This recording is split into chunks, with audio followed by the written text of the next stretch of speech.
안녕하세요. 결혼한 지 올해로 4년 된 30대 후반의 여성입니다. 제 나이도 있고 해서 혼자가 된다는 게 무척이나 두려웠는데 결국 이혼하는 쪽으로 마음을 굳혔어요. 그리고 지금 이렇게 마지막으로 머릿속을 정리하는 마음으로 글을 쓰게 되었네요. 호의를 베풀면 호구로 본다는 말은 정말이지. 누가 처음 했는지는 몰라도 진짜 딱인 말인 것 같아요. 딱 저랑 저희 시부모님 얘기거든요. 남편하고는 사회생활을 하면서 알게 된 사이예요. 하지만 나이 차이도 많이 났고 그렇다 할 공통 분야도 없다 보니 가까워질 계기랄 게 딱히 없었죠. 그런데 어째서인지 언젠가부터 남편은 뭐하냐 보고 싶다 해가며 저에게 연락을 해왔고 급기야 한 날은 절 좋아한다고 고백을 하더라고요. 너무 어이가 없었어요. 아무리 연상연하 커플이 유행이라지만 그게 제 이야기가 될 줄은 꿈에도 상상을 못했으니까요. 아무튼 처음에 저는 남편의 고백을 단칼에 거절했습니다. 그런데 남편은 쉽게 포기하지 않대요. 이후로도 거의 2년 가까운 시간 동안 한 번만 기회를 달라며 저에게 매달렸거든요. 그리고 남편의 한결같은 그리고 무조건적인 애정 공세에 저는 결국 마음의 문을 열게 되었죠. 남편의 조건은 제가 평소에 가지고 있던 제 나름의 기준에 미치지 못했지만 크게 개의치 않았습니다. 참고로 저희 남편에 대해서 이야기를 좀 해보자면 사업을 실패하신 시부모님 밑에서 자란 시부모님 눈에만 잘난 평범한 직장인 정도로 말할 수 있겠네요. 반면에 저는 제 입으로 이렇게 표현하기가 껄끄럽긴 하지만 그래도 꽤나 사는 집의 외동딸이었죠. 친정부모님은 두 분 다 강단에 서시는 분들이셨고 대대로 물려받으신 재산도 있으셨거든요. 그리고 그 재산의 일부를 저에게 일찍이 물려주신 덕분에 제 앞으로는 월세가 나오는 원룸도 몇 개 있었고 이와는 별개로 저도 남편처럼 직장을 다니고 있었으니 어떻게 들릴지 모르겠지만 제가 남편보다 나이가 많다는 점을 제외하고는 제가 남편에게 부족한 점은 없었다고 생각해요. 하지만 시댁에서는 제 나이를 흠잡아 결혼을 반대하셨고 친정에서는 반대까지는 아니었지만 그래도 시댁 형편이 어려우면 분명히 제가 스트레스를 받는 순간이 올 거라며 걱정 정도는 하시는 눈치셨어요. 하지만 어째서인지 시댁의 반대는 오래가지 않았습니다. 나중에 알고 보니 남편이 제가 가진 재산이라던가 그런 걸 시부모님에게 죄다 말씀을 드렸었다네요. 그러자 시부모님도 못 이긴 척 저희 결혼을 허락해 주셨던 거고요. 만약 이 사실을 결혼 전에 알았다면 시부모님의 검은 속내가 역겨워서라도 오히려 제가 이 결혼 안 하겠다 했을지도 모르는데 남편이 이런 이야기는 쏙 빼놓고 마치 자기가 시부모님을 간절히 설득하여 상황이 달라진 것 마냥 저에게 생쇼를 해댔으니 그때를 생각하면 남편이란 인간이 괘씸할 뿐이에요. 아무튼 어찌저찌 허락은 받아서 결혼 준비를 시작했는데 앞서 언급한 대로 시댁은 사업 실패로 가세가 무척이나 기울어져 있다 보니 결혼을 하는 데 있어서 어떠한 도움도 기대할 수 없는 상황이었습니다. 그래도 그나마 남편이 모아둔 돈이 좀 있었기에 그걸로 가정가구 등을 채우긴 했지만 기본적으로는 제가 가진 아파트, 제가 가진 차, 소위 굵직굵직한 건 전부 다 제가 가진 걸로 시작했어요. 그래도 정말이지 시부모님한테 서운한 티 한 번 내본 적 없었습니다. 그냥 없으니 그러셨겠지 하고 말았죠. 친정부모님도 말씀하시길 있는데 안 해주시는 것도 아니고 없어서 못 해주는 사람들 마음은 오죽하겠느냐며 저더러 그걸 탓하면 안 된다 하셨으니까요. 그리고 막상 결혼하고 살아보니 시부모님이 나쁘신 분들은 아니셨어요. 특히 어머님께선 제가 그간 들어왔던 시어머니의 모습과는 많이 달랐죠. 저한테 이래라 저래라 시키시는 것 일절 없으셨고 제가 작은 선물이라도 하나 해드리면 얼마나 좋아해 주셨는지 몰라요. 명절에도 시댁뿐만 아니라 친척집까지 돌아다녀야 하긴 했지만 그래도 저한테 일은 시키지 않으셨어요. 물론 그렇다고 저도 가만히 있던 건 아닙니다. 자발적으로 요리도 하고 설거지도 하고 어머님이 워낙 뭘 시키시지 않으셨으니 오히려 저도 눈치껏 싹싹하게 움직이게 되더라고요. 저는요 정말이지 솔직히 이 정도 고부관계면 어디 가서 말하기 남 부끄럽지 않은 사이라고 생각했네요. 하지만 저 혼자만의 착각이었을까요? 시작은 아버님의 유일한 수입원이 끊어지면서였어요. 아버님은 이전에 작은 공장을 운영하시다가 보증을 잘못 써시는 바람에 순식간에 빚더미에 올라앉으셨고 이후로 개인 파산을 하신 뒤 그나마 운 좋게 지인의 사무실에서 잡무를 봐주시고 계셨어요. 그런데 그 지인분도 나이가 있으셔서 올해 초 사무실 문을 닫았고 그렇게 아버님도 졸지에 일자리를 잃으셨죠. 아버님은 그 일로 크게 충격을 받으신 듯했고 더는 뭘 해야 할지 도통 모르겠다며 저희 남편에게 하소연을 하셨던 모양입니다. 부자지간이라고 해도 아버님도 얼마나 갑갑하셨으면 아들을 붙들고 그런 이야기를 하셨을까 싶어요. 아무튼 그런 이야기가 오갔다는 걸 알게 된 지 며칠이 지났을 무렵 남편이 저에게 부탁이 있다더니 하는 말이 저희 친정아버지한테 말씀드려서 친정아버지가 가지고 계신 건물의 관리 일을 아버님께 맡기면 안 되겠냐는 거예요. 솔직히 좀 당황스러웠지만 일단은 알겠다고 한번 여쭤보겠다고 했습니다. 하지만 너무 기대는 하지 말라고 했어요. 제가 알기로는 이미 건물마다 관리해 주시는 분들이 계시기도 했고 다들 저희 가족과 오랜 인연이라서 한 분이라도 스스로 관두시지 않는 한 친정아버지 성격에 내보내시진 못하실 게 분명했으니까요. 하지만 결론부터 이야기하자면 다행히 친정아버지 건물 중 한 곳의 관리인분이 와이프 되시는 분과 귀농을 하기로 했다는 소식을 전해온 참이었고 그래서 아버님께 관리직 일을 맡길 수 있게 되었습니다. 그래서 남편에게 될 것 같다고 이야기를 하니 정말 기뻐하더라고요. 아버님도 남편에게 연락을 받으신 건지 저에게 몇 번이나 전화해 고맙다 하시면서 이제 좀 숨통이 트이는 기분이라셨죠. 그런데 어머님께선 저희 세 사람과는 의견이 다르셨던 모양입니다. 저는 정말이지 어머님의 그런 모습은 처음 봤어요. 아버님께서 제 덕에 너무 기분이 좋으시다며 당신이 밥 한 끼 사시겠다고 한번 시댁에 오라셨습니다. 사실 남편과 결혼한 이후로 아버님이든 어머님이든 시부모님한테 밥을 얻어먹어 본 건 채 5번이 되지 않았어요. 한 달에 한두 번은 꼭 보는 사이였다는 걸 감안하면 얼마나 적은 횟수인지 짐작이 가시겠지요. 아무튼 그래서 남편이랑 가벼운 발걸음으로 시댁을 찾았는데 시댁 현관에 초인종을 누르자 어머님께서 나와 문을 열어주셨거든요. 그런데 어머님 표정이 정말 찬바람이 쌩쌩 분다는 게 이런 건가 싶은 게 비교적 둔한 성격의 남편도 대번에 어머님께 무슨 일 있냐고 여쭤볼 정도였으니까요. 게다가 집 안으로 들어서니 어째서인지 아버님 또한 어머님 눈치를 보느라 바쁘신 게 분명히 무슨 일이 있구나 싶대요. 하지만 저는 어쨌든 며느리니까 며느리의 임무라고 해야 하나? 아무튼 이 분위기를 어떻게든 살려봐야지 싶어서 원래 그런 성격이 아님에도 불구하고 너스레를 떨었어요. 두 분 다 왜 이렇게 힘이 없으시냐? 좋은 날인데 우리 나가서 맛있는 거 먹자. 아버님 저 너무 배고프다 뭐 사주실 거냐? 그러자 그때 어머님께서 네가 뭘 얼마나 대단한 일을 했다고 그러냐면서 저에게 핀잔을 딱 주시는 게 도대체 뭐지 싶은 거예요. 하지만 그렇다고 제가 어머님께 바로 짜증을 내기도 그래서 제가 혹시 뭐 실수한 거 있냐 있으면 말씀해달라 고치겠다 했습니다. 그랬더니 어머님께서 하시는 말씀이 그래 너 말 잘했다 하시더니 저더러 어떻게 그럴 수가 있냐며 소리를 지르셨어요. 어떻게 아버님더러 니네 아버지 건물에서 경비나 서라고 할 수 있냐면서 말이죠. 그리고는 내가 그동안 너한테 어떻게 했는데 너는 겨우 우리를 그 정도 취급밖에 안 하냐 하시면서 정말이지 뭐라고 할 말이 없더라고요. 그래서 제가 어머님께 그렇게 불편하게 생각하실 줄은 정말 몰랐다고 죄송하다고 사과를 드렸습니다.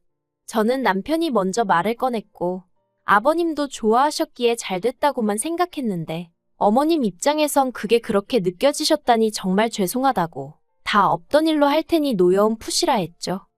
그리고 그날 저녁 결국 저녁을 얻어먹긴커녕 어머님 마음 달래드린다고 동네에서 제일 비싼 고깃집 가서 소갈비 사드리고 그러고 왔어요. 그런데 이튿날 아버님한테 전화가 왔는데 하시는 말씀이 어머님한테는 비밀로 하고 그냥 저희 친정아버지 건물에서 당신이 관리 일을 하면 안 되겠냐는 거예요. 제 입장이 정말 난처했습니다. 괜히 아버님 부탁을 들어드렸다가 어머님이 알게 되시면 그땐 저뿐만 아니라 저희 친정부모님까지 싫은 소리 듣게 되실 게 뻔할 뻔자였고 그렇다고 아버님 부탁을 거절하자니 앞으로 그럼 아버님과 불편해질 것 같은데 당연히 그 또한 제 입장에선 피하고 싶은 상황이었으니까요. 하지만 고민 끝에 저는 아버님께 그렇게는 안 될 것 같다고 했어요. 아버님도 어머님 반응을 보셔서 아시지 않으시냐? 저 어머님한테 또 혼나기 싫다. 아버님이 제 입장 좀 봐달라고 사정을 했죠. 그랬더니 아버님도 서운하신 기색이 역력하시긴 했지만 알겠다 하시더라고요. 그리고 일이 그렇게 마무리가 되었다고 생각했는데 그 일이 있고 한 달쯤 지났을 무렵이었어요. 어머님이 저희 부부한테 할애하기가 있다며 시댁에 오라 하셨고 저희는 영문도 모른 채 시댁에 내려갔습니다. 그리고 지난번과 마찬가지로 초인종을 누르니 어머님이 현관을 열어주셨는데 어째서인지 또 찬바람이 쌩쌩 불더라고요. 그리고 그 모습을 본 남편이 한숨을 푹 내쉬면서 오늘은 또 무슨 일이냐 하니까 일단 들어와서 이야기하자며 확 돌아서시는데 진짜 무슨 도살장에 끌려가는 소라도 된 기분이었네요. 어머님, 아버님 그리고 남편과 저 네 사람이 모여 앉자 어머님께서 이내 말문을 여셨습니다. 그리고 시작은 저희한테 특히 저한테 너무 서운하다시는 거였어요. 도대체 영문을 알 수가 없었죠. 순간 내가 무슨 기념일 같은 걸 까먹었나 그런 생각도 들고. 하지만 도무지 도통 떠오르는 게 없어 어머님께 그냥 말씀해 주시라고 제가 고치겠다 했습니다. 그랬더니 어머님이 대뜸 너는 네 시부모가 어떻게 먹고 사는지 걱정도 안 되니? 그러시는 거예요. 솔직히 말하면 걱정되었죠.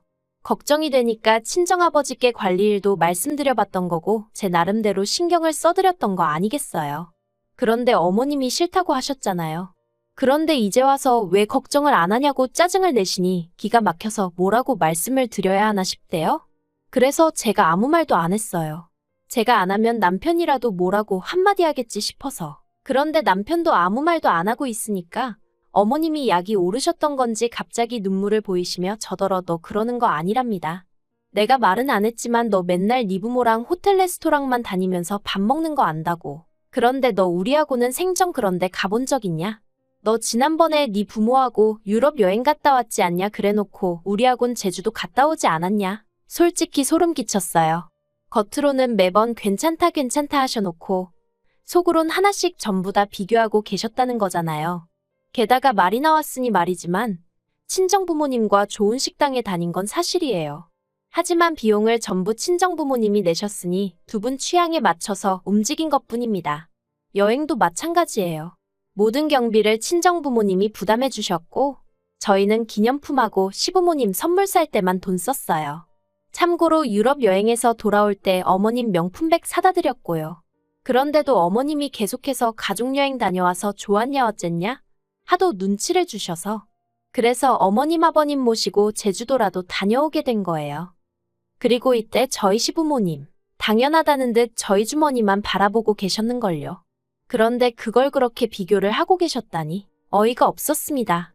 하지만 가타부타 일일이 설명을 하기도 뭐하고 하고 싶지도 않아서 그냥 듣고만 있었어요. 그런데 저희 어머님은 하고 싶으신 말씀이 많으셨던 모양입니다. 그쯤에서 끝내시지 않고 덧붙이시기를 시부모도 부모라면서 앞으로 당신들 생활비로 달에 200만 원씩 보내래요. 저희 친정부모님이 만약 이런 상황이면 모른 척 했겠냐고. 아니 네가 200만 원만 주고 말았겠냐면서 정말이지 더는 안 되겠다 싶어서 결국 한마디 했습니다. 어머님 말씀대로 시부모도 부모인데 어째서 시부모님은 저희를 챙겨주시기는커녕 저희한테 받으실 궁리만 하시느냐고. 저희 친정부모님은 가진 거 하나라도 더 주지 못해서 안달이신데 어쩌면 이렇게 다르냐 했죠. 그랬더니 어머님이 적어보라고 그동안 잘해준 거 하나 소용없다면서 저더러 이제껏 속으로 그딴 생각이나 하고 있었으니 저런 말이 나오는 거라며 생사람을 잡으시더라고요. 더는 대화를 해봤자 말이 통할 것 같지 않아 자리에서 먼저 일어났습니다. 그리고 남편에게 어머님 아버님하고 대화 잘 나누고 오라고 한마디 하고 먼저 돌아서서 나오는데 남편이 쫓아나오더라고요. 그리고는 이렇게 가면 어떡하냐면서 얘기를 좀 하자더니 한다는 말이 솔직히 자기도 어머님이 심하신 거 안돼요. 도가 지나치셨고 자기가 대신해서 사과하겠다고요. 그런데 저는 며느리라 모르겠지만 자기는 아들이라서 그런가 자기 부모님 입장이 이해가 안 가는 건 아니랍니다. 저더러 생각해보라면서 저희 부모님은 삐까뻔쩍하게 해놓고 사시는데 어머님 아버님은 그렇지 못하니 얼마나 자존심이 상하셨겠냐고 황당하더라고요. 어머님 아버님이 왜 당신들 스스로를 저희 친정부모님과 비교를 하시는 건지도 모르겠고 설령 비교하시고 속상하셨다고 한들 그게 저나 저희 친정부모님의 잘못도 아닌데 왜 저에게 화를 내시는 건지도 이해가 안 됐으니까요. 그런데 남편은 계속해서 그러니까 그냥 불쌍한 사람들이다 생각하고 한 달에 200씩 드리잡니다. 원룸 3개 월세 합치면 그 정도 되지 않냐면서 그 돈은 제가 힘들게 노력해서 버는 돈도 아니니 괜찮지 않냐고. 우리는 그거 없어도 살잖아 하는데 어이가 없었죠. 그래서 싫다고 했어요. 이러나 저러나 친정부모님이 나 여유있게 마음 편히 지내라고 주신 건데 그렇게는 못 드린다 했습니다. 그리고 당장 우리 친정부모님도 아직 현역에서 일하고 계시는데 아버님 어머님은 왜 못하시냐? 두 분도 뭐든 찾아서 하시라고 해라. 두 분이 버셔도 부족하면 내가 그때 가서 생각은 해보겠다. 하지만 아무것도 안 하고 계시면서 무턱대고 나한테 생활비를 달라 하니 당신이 듣기에도 억지스럽지 않냐? 그러자 남편 얼굴색이 울그락불그락 하더니 저한테 정말 너무하대요. 자기가 이렇게까지 자존심 버리고 부탁을 하는데 그러면 좀 못 이긴 척 드릴 수 있는 거 아니냐면서? 저더러 돈이라면 환장을 한 거냐고. 세상엔 돈보다 중요한 게 많다나요? 그리고는 자기가 어떻게든 어머님 아버님한테 제 이야기를 잘해주려고 했는데 미워서 그러기 싫답니다. 이참에 어머님 아버님한테 점수가 왕창 깎였을 텐데 저더러 알아서 하래요. 이제 어머님이 시집살이 시키셔도 자기는 제 편도 안 들어줄 거고 저희 친정부모님한테도 싹싹하게 안 하겠답니다. 제가 먼저 양가부모님을 차별하니까 자기도 저희 친정부모님하고 시부모님을 달리 대하겠다나요? 그래서 그러라 했어요. 그럴 거면 사위는 뭐하러 하냐? 나는 뭐하러 니네 집 며느리하고. 이참에 다 때려치자고 했죠. 그리곤 열받아서 혼자 차 끌고 집에 왔습니다. 그리고 정말 어이없게도 남편이 집에 안 들어왔어요. 회사에 출근은 했는지 어쨌는지 모르겠지만 아무튼 4일이란 시간 동안 집을 비웠죠. 남편은 제가 전화라도 해서 어르고 달랠 줄 알았던 모양인데 저는 그럴 생각이 조금도 없었습니다. 어찌나 생각할수록 괘씸하던지 남편에게 이혼하자 했고 어머님 아버님께도 마음에 드는 새며느리 보시라 저는 이 며느리 자리 내려놓겠다 문자를 보내놓은 상황이에요. 남편은 어디 한번 해보자고 답장이 왔는데 제가 부양 의무를 져버렸으니 이혼의 귀책 사유가 저한테 있다나요? 어이가 없어서 그래 정말 해볼 테면 해보자고 했습니다.